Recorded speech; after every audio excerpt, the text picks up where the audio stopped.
بسم الله الرحمن الرحيم. الحمد لله وصلى الله تعالى وسلم وبارك على رسول الله محمد وآله المهتدين بهداه. بەڕێزان برایان و خوشکان، ئەو بابەتەی کە ئامادەم کردووە پێشکەش ئێوەی بەڕێزی بکەم بە ناونیشانی قەیرانی ئێستای هەرێمی کوردستان هۆکار و چارەسەر. سەرەتا دەڵێم ئێمە وەک خەڵکی هەرێمی کوردستان و پاشان وەکو خەڵکی عێراق بەگشتی شوێنێکی دابڕاو نین لە دنیا و ئەمڕۆژ دنیا لە سایی بەرەوپێشچوونی تەکنۆلۆژیای معلوماتی مەسافەکانی زۆر لێک نزیک کەوتونەوە و ڕوودا و پێشاتەکان لە هەر شوێنێکی دنیا کە ڕوو دەدەن کاریگەری سەلبی یاخود ئیژابیان هەیە لەسەر شوێنەکانی دیکەش. پاشان هیچ کەس ناتوانێت نکۆڵی لەوە بکە کە هەرێمی کوردستان ئێستا دووچاری قەیرانێک بۆتەوە. قەیرانەکە لەوەدا خۆی دەبینێتەوە کە خەڵک و جەماوەرێکی زۆر بێزارە، ناڕازیە و ئەو بێزاری و ناڕەزایی و نیگەرانیەی پاڵی پێوناوە کە خۆپێشاندان بکات. وەلەو شوێنانش کە نەیتوانێت خۆپێشاندان بکات، هیچ کەس ناتوانێت نکۆڵی بکە کە خەڵکی ئەو شوێنانش وەنەبێ نیگەران و ناڕازی نەبێ. ئێمەش وەک موسڵمان لە بەرامبەر خەڵکی خۆمان، لە بەرامبەر وڵاتی خۆماندا بەرپرسیارین، چونکە خوا سبحانه وتعالى پێناسەی بڕوادارانی پیا و ئافرەت بەوە دەکا کە دۆست و پشتیوانی یەکدین، هاوکاری یەکدین، واتە بۆ کاری خێر و چاک، و فەرمان بە چاکە و ڕێگەری لە خراپە دەکەن، وەکو دەفەرمێ والمؤمنون والمؤمنات بعضهم أولياء بعض يأمرون بالمعروف وينهون عن المنكر ويقيمون الصلاة ويؤتون الزكاة ويطيعون الله ورسوله أولئك سيرحمهم الله إن الله عزيز حكيم. إخوة سبحانه وتعالى در شش أرك بو ئیماندارانی پیا و ئافرەت دیاری دەکا، دوای ئەوەی ڕای دەگەێنێ کە پیاوانی ئیماندار و ئافرەتانی ئیماندار دۆست و پشتیوانی یەکدین، فەرمان بەشتی پەسەند دەکەن، ڕێ لەشی ناپەسەند دەگرن، نوێژ بەرپا دەکەن، زەکات دەدەن، فەرمانبەری خوا و پێغەمبەری خوا دەکەن. دوای دەفەرمێ ئەوانە خوا بەزەیی پێیاندا دێتەوە، بێگومان خوا زاڵی کاربەجەیە. کەواتە موسڵمانان ئەگەر بیانەوێت شایستەی بەزەیی و ڕەحمی خوا بن، دەبێت دۆست و پشتیوانی یەکدی بن، هاوکاری یەکدی بن. بۆچی؟ بۆ پاکسازی و چاکسازی ئەنجامدان لە کۆمەلگاکەیاندا، فەرمان بە چاکە و ڕێگری لە خراپە و نوێژ وەرپاکردن و زەکاتدان و فەرمانبەری خوا و پێغەمبەری خوا صلی الله تعالی علیه وسلم. هەروەها پێغەمبەری خوا لە فەرمودەی خۆیدا پێی ڕاگەیاندووین، دەفەرمێت كلكم راع وكلكم مسؤول عن رعيته. هەر کامێک لە ئێوە چاودێرە و بەرپرسیاریشە بەرامبەر بە خەڵکی خۆی، بەرامبەر بە دەوروبەری خۆی. وشەی ڕاعی لێردا بە معنای چاودێر دێت. شوانیش بۆیە پێی دەگوترێت شوان، چکە چاودێری مەڕەکانی دەکات، بەڵام لە ئەسڵدا وشەی ڕاعی واتە چاودێر. دەبێت چاودێری کۆمەلگای خۆمان بکەین و ئاگامان لێی بێ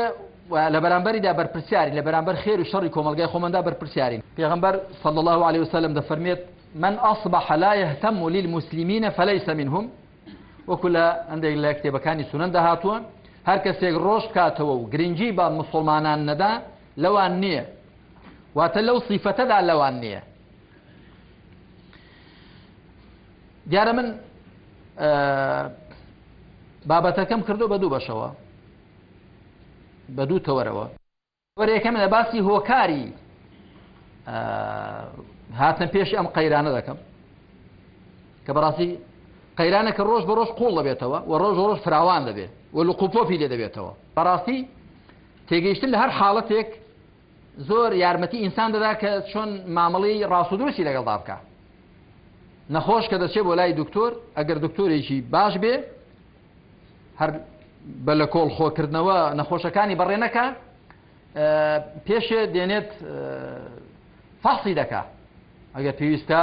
لە تاقیکە فەحسی دەکا، بزانێت دەخواست چیەتی، چونکە تا نەزانێت چیەتی نازانێت چۆن مامەڵەی لەگەڵا بکە و ئەگەر نەزانێت چ دەردێکێتی نازانێت چ دەرمانێکیشی بۆ دابنێ کەواتە با بزانین هۆکاری پەیدابوونی ئەم قەیرانەی ئێستای هەرێمی کوردستان چییە؟ چونکە هەموو لایەک دەبینین ئەگەر گوێ لە کەناڵەکانی ڕاگەیاندن بگرین دەربارەی پێناسەی قەیرانەکە و هۆکارەکانی سەرهەڵدان و پەیدابوونی کەم و زۆر جیاوازی بیرروڕا هەیە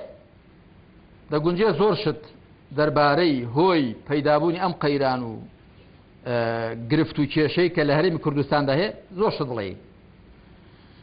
بەڵام ئەگەر بمانەوێت بە کورتی تعبیری لێ بکەین دەڵێن هۆکاری سەرەکی لە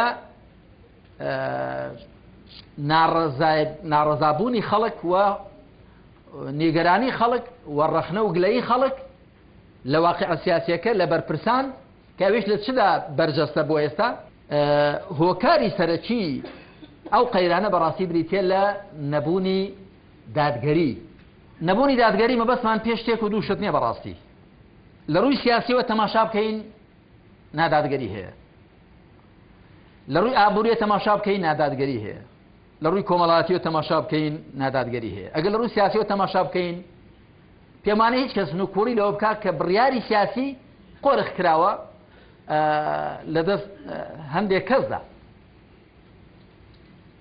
کە لە ئەسڵدا بڕیاری سیاسی ئەگەر وەکو یاسا دەرکردن بێ دەبێ پەرلەمان کانگای بڕیار و یاسا دەرکردن و ئەگەر وەکو جێبەجێکردن بێ دەبێ حکوومەت دەستکراوە بێت ئەگەر وەکو دادگا و دادوەری بێ دەبێ سوڵتەی قەزایی ئەو دەورە ببینێ بەڵام هەموو لایەک دەبینین کە لە جیاتی هەموو حیزب وەجاری وا هەیە دەستێک لە نێو حیزبدا ئەو ڕۆڵە دەگێڕێەوە بڕیاری سیاسی تا ڕادەیەکی زۆر قۆرخ کراوە و وانییە کە لە ڕێی دامەزراوە شەرعیەکانەوە بڕیاری سیاسی بێتە دەر و خەڵک و جەماوەر تێدا بەشدار بکرێت لە ڕووی ئابووریەوە گەر تەماشا بکەین چیناتی و قڕوپڕێکی زۆر هەیە و گرفتیش ئەوەیە کە کەمینەیەکی کەم ڕۆژ بە ڕۆژ و زۆر بە خێرایی زۆر دەوڵەمەند دەبن و خەڵکی دیش بە گشتی ڕوو لە هەژاری نەداری دەکا بەڵێ خەڵکی هەرێمی کوردستان بە بەراورد لەگەڵ وڵانی زووتر ئاستی ژیان و گوزەران و ڕوفاهێت و خۆشگوزەرانی ئێستا بەرزترە